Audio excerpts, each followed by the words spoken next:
Hello friends, MS coder में आपका स्वागत है। आज की इस वीडियो में हम सीखेंगे कि कैसे हम ऑब्जर्वेबल को यूज़ करते हैं। लास्ट की वीडियो में हमने देखा था कि ऑब्जर्वेबल का काम क्या होता है और वो कैसे काम करता है। तो आज की इस वीडियो में हम एक एपीआई लेंगे और उसको कॉल करेंगे और उसका जो रेस्पॉन्स आएगा उसको भी हम डिस्प्ले करेंगे। तो फिलहाल के लिए हमने कोई भी ऐसी एक एपीआई नहीं बनाई हुई है जिसको हम डायरेक्टली यूज़ कर ले। तो हम क्या करेंगे कि जो ऑनलाइन टेस्टिंग पर्पज के लिए जो ऑनलाइन हमें एपीआई मिलता है उसको हम यहाँ पर यूज़ करेंगे।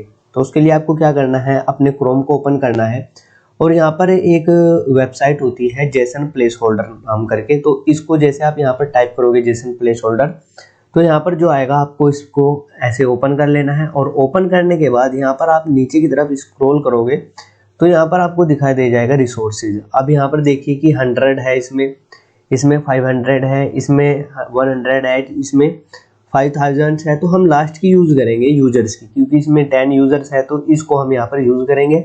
तो यूज़र के ऊपर आपको प्रेस करना है और इस तरह से यहाँ पर ये जो जेसन फॉर्मेट में आपको डेटा मिल जाएगा। तो मैं इसके फॉर्मेट को बढ़ा भी देता हूँ ताकि आपको विजिबिलिटी अच्छी हो।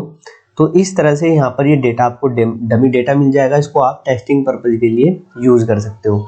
तो यहाँ से इसका यूआरएल कॉपी कर लेते हैं और कॉपी करने के बाद अपने ब्राउज़र जो आपका एडिटर है जहाँ पर आप प्रोजेक्ट बना रहे हो वहाँ पर आइएगा और कोई भी एक सर्विस बना लीजिएगा। जैसे कि मैंने एक माई सर्विस नाम से यहाँ पर एक क्लास बनाई हुई है टीएस की फाइल, यहाँ पर हम इसको यूज़ करने वाले हैं।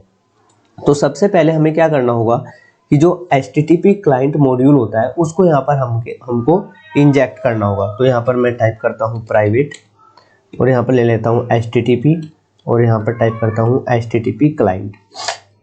तो यहाँ पर ऊपर ये इंपोर्ट भी हो जाएगा HTTP क्लाइंट। अगर इंपोर्ट नहीं होता है तो आप इसको इंपोर्ट भी कर लीजिएगा, इस पैकेज के अंदर से आपको इंपोर्ट करना है। अब यहाँ पर हम बनाते हैं एक मेथड गेट यूजर्स। इस मेथड के अंदर जो हमने अभी यूआरएल को कॉपी किया था उसको हम यूज़ करेंगे।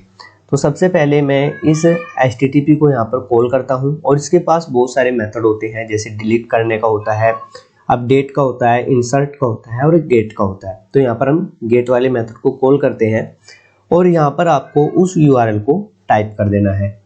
तो यहाँ पर आपने अपनी एपीआई का जो यूआरएल है उसको यहाँ पर आपने टाइप कर दिया है। अब यहाँ पर इसका टाइप देना है आपको ऑब्जर्वेबल, ताकि जब तक रेस्पॉन्स ना आए वो इसके यानी कि जो इसका रेस्पॉन्स रिक्वेस्ट गया है और जब तक उस रिक्वेस्ट पे कोई रेस्पॉन्स ना आए तो उसको ये क्या करता रहे, ऑब्जर्वेबल मॉनिटर करता रहे। तो इस तरह से आपको कॉलन लगाना है और यहाँ पर टाइप करना है ऑब्जर्वेबल और इसका टाइप इस तरह से आप एंगल ब्रैकेट लेके यहाँ पे आप एनी डिफाइन कर दोगे। इसका मतलब ये होगा कि जो रेस्पॉन्स होगा वो किसी भी फॉर्मेट में आ सकता है, जेसन के फॉर्मेट में आ सकता है, एक्सएमएल के फॉर्मेट में आ सकता है, किसी भी फॉर्मेट में आ सकता है। और यहाँ से आपको सिंपली क्या करना है, इसको रिटर्न करा देना है। तो आई होप कि यहाँ तक आपको समझ में आ गया होगा। यहाँ पर जो हमने HTTP यूज किया है, HTTP क्लाइंट मॉड्यूल से जो हमने इसको किया है, यहाँ पर ये क्या करेगा, एक ऑब्जर्वेबल को क्रिएट कर देगा और वो ऑब्जर्वेबल क्या करेगा, ये जो रिक्वेस्ट गई है यानी कि इस एड्रेस पे जो रिक्वेस्ट गई है जब तक इसका रेस्पॉन्स नहीं आएगा तब तक ये इसको मॉनिटर करता रहेगा। अब हमें क्या करना है कि जैसे ही यहाँ पर रेस्पॉन्स आ जाएगा तो इस रेस्पॉन्स को हमें गेट करना है यानी कि डिस्प्ले कराना है। तो यहाँ पर डेमो कंपोनेंट HTML के अंदर मैंने एक सिंपल सी टेबल बनाई हुई है, इसके अंदर मैं डेटा को क्या करूँगा, डिस्प्ले कराऊंगा। अभी फिलहाल के लिए मैं क्या करता हूँ, यहाँ पर आता हूँ और यहाँ पर आप देख सकते हो कि कोई भी डेटा यहाँ पर डिस्प्ले नहीं हो रहा है। तो चलते हैं हम अपने यहाँ पर, और जो आपके सिस्टम का इंटरनेट है वो ऑन होना चाहिए, क्योंकि ये जो आप एपीआई यूज़ कर रहे हो ये इंटरनेट के थ्रू यानी कि ऑनलाइन आप वहाँ से डेटा को एक्सेस करोगे। तो डेमो कंपोनेंट के अंदर आना है आपको और यहाँ पर ये जो कंस्ट्रक्टर है इसकी फाइल की, यहाँ पर उसको हमें क्या करना है, सब्सक्राइब करना है। तो यहाँ पर माई सर्विस को इंजेक्ट किया हुआ है पहले से ही मैंने। तो यहाँ पर मैं टाइप करता हूँ दिस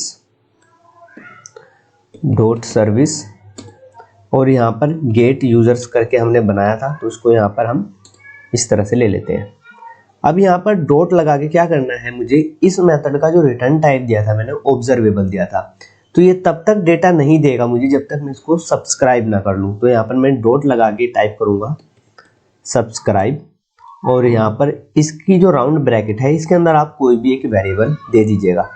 और यहाँ पर फिर आपको क्या करना है, इस तरह से जो एरो फंक्शन होता है अब यहाँ से क्या होगा कि जो गेट यूजर मेथड यहाँ से रिटर्न करेगा, जो रेस्पॉन्स आएगा उसको क्या करेगा, ये इस डेटा के अंदर स्टोर करके रख देगा।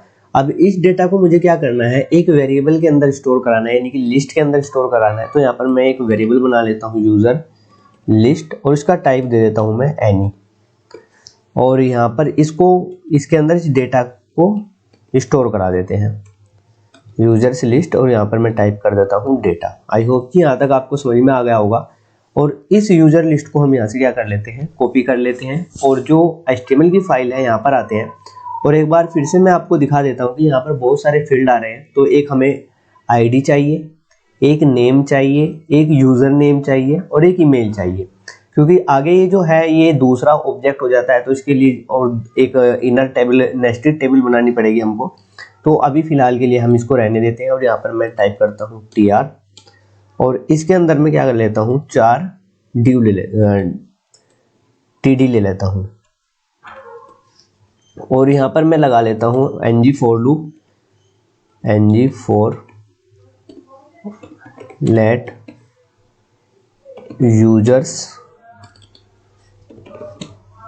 of user list। तो इसमें से पहले हम क्या करेंगे कि जो यूजर्स है इसमें से हम पहले निकालेंगे आईडी। तो डॉट लगा के मैं यहाँ पर आईडी टाइप कर देता हूँ, और इसी को मैं कॉपी कर लेता हूँ, और कॉपी करने के बाद यहाँ पर चारों जगह पे इसको मैं ऐसे पेस्ट कर देता हूँ। और दूसरी जो यहाँ पर लाइन है यहाँ पर मैं टाइप कर देता हूँ नेम, और यहाँ पर टाइप कर देता हूँ यूज़र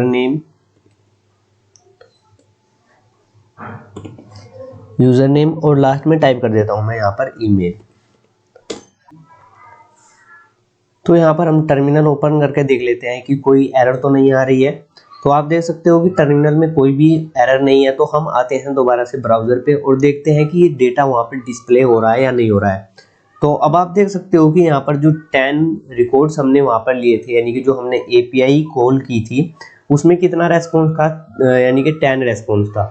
तो यहाँ पर टोटल रेस्पॉन्स यहाँ पर इस तरह से क्या हो रहा है कि डिस्प्ले हो रहा है। तो इस तरह से हम क्या करते हैं, ऑब्जर्वेबल को यूज़ करते हैं। सबसे पहले क्या करते हैं, हम API को कॉल कराते हैं और इसका टाइप यहाँ पर हम ऑब्जर्वेबल ले लेते हैं।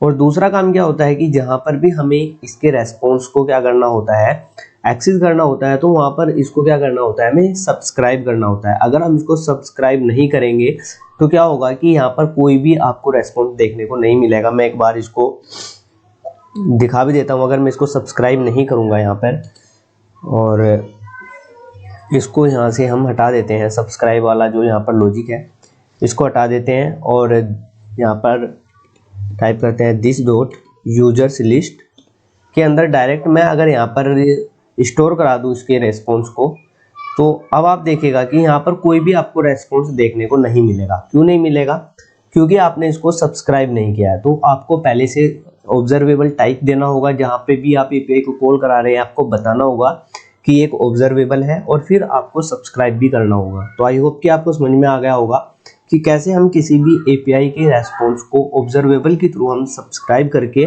अपने पर्पज़ के लिए यूज़ कर सकते हैं। तो आज की इस वीडियो में सिर्फ इतना ही रखते हैं। अगर ये वीडियो आपको हेल्पफुल लगी हो तो इस वीडियो को लाइक करके इस चैनल को ज़रूर सब्सक्राइब कर लीजिएगा। Thanks for watching.